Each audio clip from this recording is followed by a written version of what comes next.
नमस्कार शेतकरी मित्रांनो, आपण 20 फुटाचं स्लरी बॅग ॲडव्हान्स जीवामृत स्लरी बॅग फिटिंग करणार आहोत. त्याच्यासाठी आपण इथं 6 इंचावर एक होल घेतलेलं आहे. त्याला MTA फिटिंग करायचं आहे. त्याला अशा पद्धतीने फिटिंग करून घेऊ. 3 अशा पद्धतीनं आतमधून त्याला फिटिंग केल्यानंतर MC लावून घेतलेलं आहे.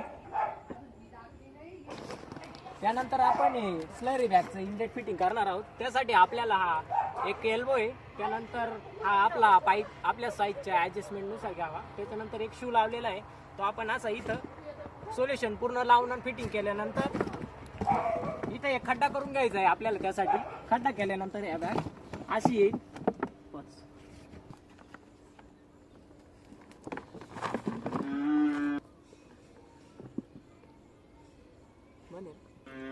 त्यानंतर आपण 3 इंची मध्ये एक कॉक टाकणार आहे इथं, आणि त्याला वरती एक शू बँड टाकलेला आहे.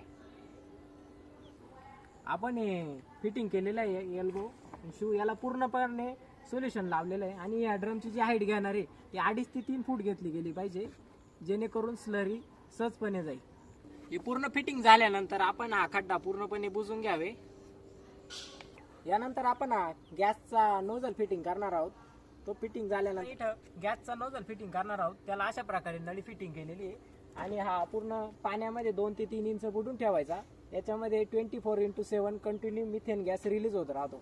3 त्यानंतर आपण बॅगेचं आउटलेट फिटिंग करणार आहोत. त्यासाठी प्रथमतः इथं एक MTA घेतलेला आहे, नंतर एक पाईपचा तुकडा लावून एक एल्बो फिटिंग करून मध्ये 2 फुटाचा पाईप घेऊन पुढे कॉक टाकलेला आहे.